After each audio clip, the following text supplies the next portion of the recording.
So here we go. The truth of David and Goliath. We've all heard the story.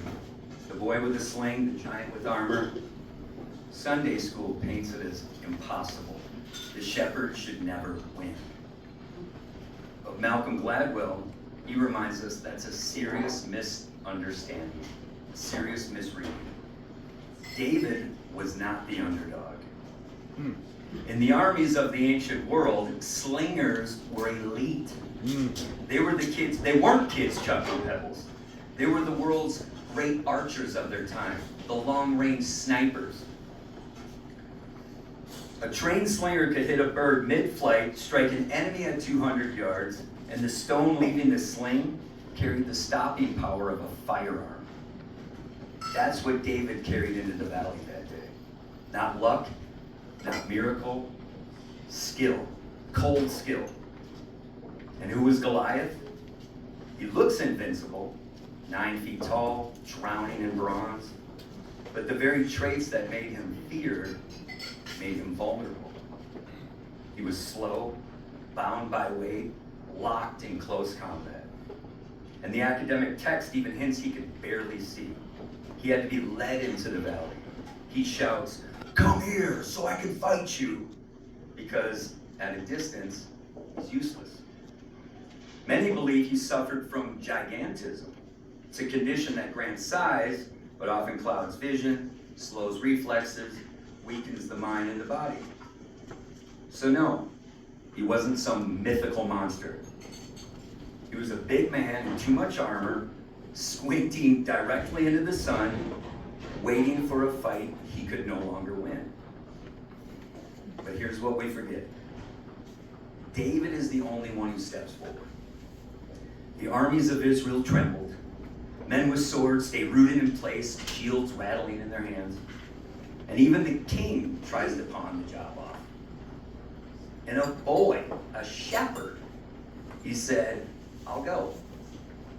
That's courage. Not blind, not reckless. It's conviction when everybody else freezes. And when King Saul tries to load him down with all the bullshit armor and a sword, David shrugs it off because he knows he can't move in another man's gear. He won't play dress up with someone else's weapons. He takes what he knows, a sling, stones, and himself. So picture it. The valley is silent. The giant roars. The soldiers mutter, "Don't send the kid. He's fucking crazy." David is calm. He doesn't quake. He steps forward, reaches into his pouch, and fishes out a stone. Smooth, polished by centuries of water, and not just any rock. A stone sharpened by time itself, as if history had been waiting to place it in his hand. He sets it in the sling, starts the spin, the cords whip the air, and the giant lumbers forward, blind to what's about to happen. And then, release. The stone leaves with the force of a shotgun slug. It strikes, and the giant, the so-called unbeatable, drops face first in the dust. Now, let's drag that dust into Minnesota. This valley right here isn't some desert from thousands of years ago. It's here. Your towns, your fields, your main streets. Same dust, just under different boots. On one side, we have Michelle Fishbach. Yeah. And cousin, let me tell you, she's got the armor. She's got the national money, the weight of incumbency, the size of the machine.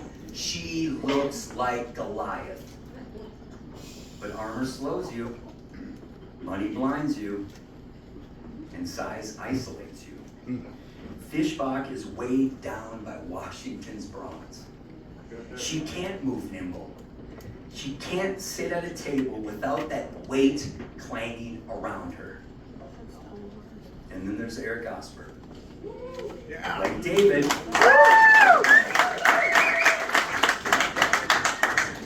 But like David, he's not pretending to be someone else. He's not wearing wearing borrowed armor. He's not promoting or parodying a script. He's just standing as himself, carrying what he knows: community, listening, connection. In Erik's pouch, stones polished by the people of this district. The stories of farmers, teachers, parents, neighbors. And when Erik reaches in, calmly, deliberately, and pulls one of those stones, he won't miss much. So the lesson here, this story isn't about miracles. It's about perceptions. The crowd back then, like now, they got it wrong. They thought strength was armor. They thought size meant certainty. And they thought money meant victory. But giants fall. They always have. And the ones who step forward, who refuse borrowed armor, who pick the right stone at the right time, they win. So Erik, team, where's your team? Erik, your team, citizens, remember the truth of this story. Whose valley is this? Ours. The sling is in your hands. The stones are already polished. It's just time to release and watch the giant fall. Thank you.